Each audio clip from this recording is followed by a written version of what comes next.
Bonjour. Dans cette vidéo, je vais vous présenter les types d'héritage en Java ainsi que quelques exemples. Je vais vous présenter les 3 types d'héritage. Tout d'abord, rappelons la notion d'héritage. C'est un mécanisme dans lequel un objet hérite toutes les propriétés et les comportements d'un objet parent. On va voir ensemble l'héritage simple, multiniveau et hiérarchique. Commençons par l'héritage simple. Imaginons ensemble une classe animale et un chien qui dérive de cette classe. Comme vous voyez, il n'est pas très content. Bon, revenons à notre code. On a dit que notre chien dérive de la classe animale. Donc, on va avoir besoin de 3 classes. Animal avec la méthode manger, chien avec la méthode aboyer, test animal où on va créer notre objet. Voyons ça en code. Tout d'abord, on va créer ensemble un paquet qu'on va appeler animal, dans lequel on va mettre tout ce qu'on va créer. Et on va créer la classe animal. Dans cette classe, on va ajouter la méthode manger. Elle va être de type void, vu qu'il s'agit juste d'un simple affichage.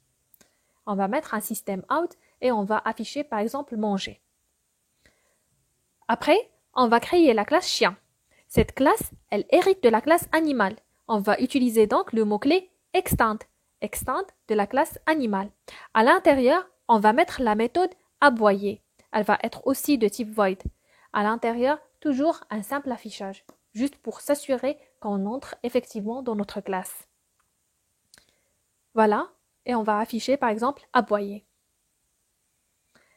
À la fin, on va ajouter une autre classe qu'on va appeler test animal avec la méthode main, parce que c'est là où on va créer notre objet. Une fois c'est fait, on va créer ensemble l'objet chien. Donc pour le créer, on va faire chien et on va utiliser d par exemple qui reçoit new chien. Une fois qu'on a créé l'objet, on va appeler maintenant les méthodes qu'on a déjà créées, aboyer et manger. On compile ensemble et comme vous voyez, on arrive à accéder à nos classes. Que ce soit la classe chien avec la méthode aboyer ou bien la classe animale avec la méthode manger. L'héritage multiniveau. Toujours avec la classe animale, le chien qui hérite de cette classe et on va ajouter un baby chien qui hérite de la classe chien. Donc, on va avoir besoin de 4 classes. Animal avec la méthode manger, chien avec la méthode aboyer, on va ajouter la classe baby chien avec la méthode pleurer et la classe test baby chien où on va créer notre objet. Voyons ça ensemble. On a déjà créé la classe animal, la classe chien et la classe test héritage où on a créé notre objet. Ce qu'on va faire maintenant, on va créer une autre classe qu'on va appeler baby chien. Voilà. Cette classe-là va hériter les propriétés de notre classe chien. Donc, on va utiliser toujours le mot-clé extend chien. À l'intérieur, on va créer une méthode qu'on a appelée pleurer de type void. À l'intérieur, on va juste utiliser system out et on va afficher par exemple pleure.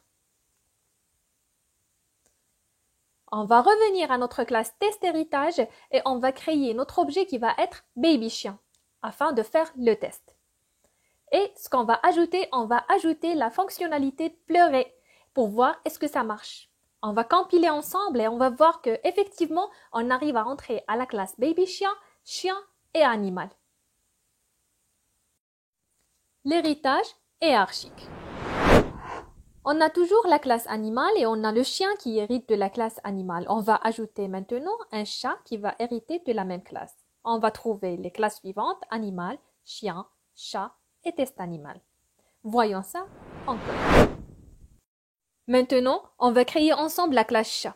Cette classe va hériter de notre classe principale animal. Donc, on va utiliser le mot-clé extend animal. À l'intérieur de notre classe, on va utiliser une méthode. Cette méthode va permettre de savoir est-ce que notre code marche ou non. Et elle va être bien sûr de type void. Permettez-moi de faire ici une modification. Et à l'intérieur, on va utiliser un system out pour afficher quelque chose. Une fois c'est fait, on va retourner maintenant à notre classe test héritage.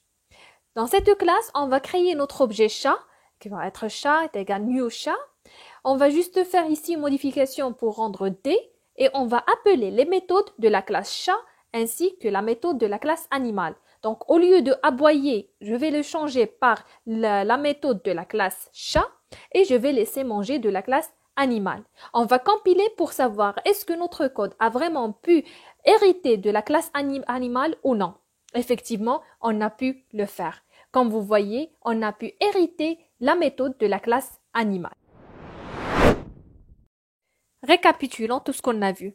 On a vu l'héritage simple lorsqu'une classe hérite d'une autre classe, elle est connue comme un héritage unique. Hiérarchique lorsque deux classes ou plus héritent d'une seule classe. Et multiniveau lorsqu'il existe une chaîne d'héritage, elle est connue sous le nom d'héritage multiple.